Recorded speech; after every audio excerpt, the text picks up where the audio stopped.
ಉಳ್ಳಾಲ ಕಳೆದ 9 ವರ್ಷಗಳಿಂದ ಸಾಗುತ್ತಿರುವ ತೊಕ್ಕೋಟು ಫ್ಲೈಓವರ್ ಕಾಮಗಾರಿ ಶೇಕಡಾ 90ರಷ್ಟು ತಲುಪಿದೆ. ಜೂನ್ 5ಕ್ಕೆ ಸಂಚಾರ ಮುಕ್ತಗೊಳ್ಳಲಿದೆ ಅನ್ನುವುದು ಕಾರ್ಮಿಕರ ಅಭಿಪ್ರಾಯವಾದರೂ ತೊಕ್ಕೋಟು ಓವರ್ ಬ್ರಿಡ್ಜ್ನಲ್ಲಿ ಅವೈಜ್ಞಾನಿಕವಾಗಿ ಕಂಡುಬರುವ ಕಾಮಗಾರಿಯಿಂದ ಅಪಾಯ ಕಟ್ಟಿಟ್ಟ ಬುತ್ತಿ ಅನ್ನುವ ಅಭಿಪ್ರಾಯ ಸಾರ್ವಜನಿಕ ವಲಯದಿಂದ ಇದೀಗ ಕೇಳಿಬಂದಿದೆ.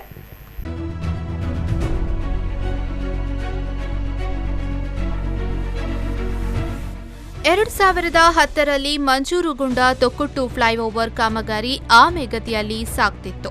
ಚುನಾವಣೆಗೆ ಕೆಲ ತಿಂಗಳ ಹಿಂದೆ ವಿರೋಧ ಪಕ್ಷಗಳ ಸಂಘಟನೆಗಳ ಪ್ರತಿಭಟನೆಯಿಂದಾಗಿ ತುಸು ವೇಗವನ್ನು ಪಡೆದುಕೊಂಡಿತ್ತು. ಸಂಸದ ನಳಿನ್ ಕುಮಾರ್ ಕಟೀಲ್ ವಿರುದ್ಧ ವ್ಯಾಪಕ ಟೀಕೆಗಳು ಕೂಡ ವ್ಯಕ್ತವಾಗಿತ್ತು. ಪದೇ ಪದೇ ಉದ್ಘಾಟನೆಗೆ ದಿನಾಂಕ ನೀಡುವ ಮುಖೇನ ಸಾರ್ವಜನಿಕರ ಆಕ್ರೋಶಕ್ಕೂ ಗುರಿಯಾಗಿದ್ರು. ಇದೀಗ ಕಾಮಗಾರಿ ಶೇಕಡಾ 90ರಷ್ಟು ಪೂರ್ಣಗೊಂಡಿದೆ.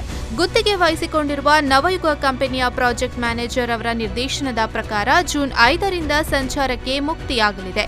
ಉಳ್ಳಾಳ ಓವರ್ ಬ್ರಿಡ್ಜ್ ಭಾಗದಲ್ಲಿ ಭಾಗಶಃ ಕಾಮಗಾರಿ ಪೂರ್ಣಗೊಂಡು ರಸ್ತೆಗೆ ಡಾಮರೀಕರಣ ಮಾತ್ರ ಬಾಕಿ ಇದೆ. ಕಲ್ಲಪ್ಪು ಭಾಗದಲ್ಲಿ ಇನ್ನು ಸೇತುವೆ ಬದಿ ದಂಡೆಗಳ ನಿರ್ಮಾಣ ಮತ್ತು ಫ್ಲೈಓವರ್ ಇಳಿಯುವ ಜಾಗದಲ್ಲಿ ಅಂತಿಮ ಹಂತದ ಕಾಮಗಾರಿ ನಡೆಯುತ್ತಿದೆ. ಗುತ್ತಿಗೆ ಕಂಪನಿ ಅಂದುಕೊಂಡಂತೆ ಕಾಮಗಾರಿ ನಿರ್ವಹಿಸಿದಲ್ಲಿ ಜೂನ್ 5ಕ್ಕೆ ವಾಹನ ಸಂಚಾರಕ್ಕೆ ಮುಕ್ತವಾಗಿ ಜನರ 9 ವರ್ಷಗಳ ಕನಸು ನನಸಾಗಲಿದೆ ಅನ್ನುವ ಅಭಿಪ್ರಾಯಗಳು ವ್ಯಕ್ತವಾಗಿದೆ. ತೊಕ್ಕೊಟ್ಟು ಓವರ್ ಬ್ರಿಡ್ಜ್ ಫ್ಲೈಓವರ್ ಇಳಿಯುವ ಪ್ರದೇಶದಲ್ಲೇ ಉಳ್ಳಾಳದಿಂದ ತೊಕ್ಕೊಟ್ಟು ಹಾದು ಹೋಗುವ ರಸ್ತೆ ಇದೆ. ಫ್ಲೈಓವರ್ನಿಂದ ವೇಗವಾಗಿ ವಾಹನಗಳು ಇಳಿಯುವ ಸಮಯದಲ್ಲಿ ಉಳ್ಳಾಳ ಕಡೆಯಿಂದ ತೆರಳುವ ವಾಹನಗಳು ಅಡ್ಡದಾಟಿಯಲ್ಲಿ ಅಪಾಯ ಖಚಿತ.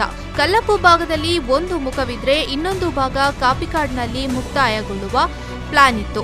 ಆದರೆ ಇದೀಗ ಏಕಾಏಕಿ ಹಣದ ಕೊರತೆಯು ತೊಕ್ಕೊಟ್ಟು ವ್ಯಾಪಾರಸ್ಥರಿಗೆ ಆಗುವ ಉದ್ದೇಶದಿಂದಲೂ ಓವರ್ ಬ್ರಿಡ್ಜ್ ಸಮೀಪವೇ ಫ್ಲೈಓವರ್ ಮುಕ್ತಾಯವಾಗ್ತಿದೆ.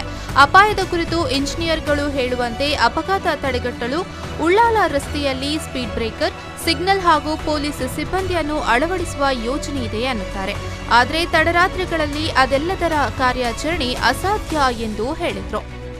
ಕಳೆದ ಒಂದು 16 ವರ್ಷದಿಂದ ಈ ಹೈವೇದ ಕೆಲಸ ಆಗ್ತಿದೆ. ಹಲವು ಜನ ಸತ್ತರು, ಗಾಡಿಯಿಂದ ಆಗಲಿ ಯಾವುದೇ ಅನಾಹುತ ಆಗಲಿ. ಫಸ್ಟ್ ಪ್ಲಾನ್ ಇದ್ದದು ನಾಗನಕಟ್ಟೆಯಿಂದ ಲೋಬು ಕಾಂಪ್ಲೆಕ್ಸ್ ಫ್ಲೈಓವರ್ ಇದ್ದದು. ಈ ರಾಜಕಾರಣ ಯಾವ ರಾಜ್ಯಕ್ಕೆ ಇರಲಿ, ಈ ರಾಜಕಾರಣ ವ್ಯವಸ್ಥೆಯಿಂದ 5 ವರ್ಷ ಲೇಟ್ ಆಯಿತು. ಅದು ಮಾಡಬೇಕು, ಇಲ್ಲಿ ಬಿಸ್ನೆಸ್ ಇಲ್ಲ ಫ್ಲೈಓವರ್. ಆಗ ಒಳಚರಂಡಿ ಮಾಡಿದವರು. ಈ ಒಳಚರಂಡಿ ಮಾಡಿ ಈ ಉಳ್ಳಾಳಿಂದ ಇಷ್ಟು ಟ್ರಾಫಿಕ್ ಜಾಮ್ ಯಾರು ಕೇಳ್ತಾರೆ? ಇದಕ್ಕೆ ಯಾರು ಕೇಳುವ? ರಾಜ್ಯಕ್ಕೆ ವ್ಯಕ್ತಿಗೆ ಕೇಳುವುದಿಲ್ಲ. ಬಂದು ನೋಡಬೇಕು ಅವರು, MP ಆಗಲಿ ML ಆಗಲಿ ಉಸ್ತುವಾರಿ ಮಿನಿಸ್ಟರ್ ಆಗಲಿ. ಇಲ್ಲಿ ಉಳ್ಳಾಳ ವ್ಯವಸ್ಥೆ ಯಾರಿಗೆ ಗೊತ್ತಾ? ನಿನ್ನೆ ರಾತ್ರಿ ಎಷ್ಟೇನೆ ಆಯಿತು, ಕಾಲು ಕಟ್ಟಾಯಿತು. ಇಲ್ಲಿ ವ್ಯಕ್ತಿ ಗಾಡಿ ಎಷ್ಟೇನೆ ಆಗಿದೆ, ಹಲವು ಎಷ್ಟೇನೆ ಆಯಿತು. ಎಲ್ಲ ಧರ್ಮದ ಎಷ್ಟೇನೆ ಆಗ್ತದೆ. ಕಳೆದ ಒಂದು ಎಲ್ಲಿ ಸಹಾರ ಆಸ್ಪತ್ರೆಯಲ್ಲಿ ಒಂದು ರೋಡ್ ನೋಡಿದಿರಾ? ಅಲ್ಲಿ ಎಷ್ಟೇನೆ ಆಯಿತು? ಯಾರಾದರೂ ಕೇಳಿದಿರಾ? ಯಾರು ಕೇಳುವುದಿಲ್ಲ. ಸತ್ತರು ಹೋಗ್ಲಿ ಅಂತ ಹೇಳ್ತಾರೆ. ಯಾರು ನೋಡಿದಾರಾ? ಇದರ ಕತೆ ನೋಡಿದಾರ? ಯಾರು ರಾಜ್ಯಕ್ಕೆ ಮುಂದೆ ಬಂದು ನೋಡಿದಾರ? ಇಲ್ಲ.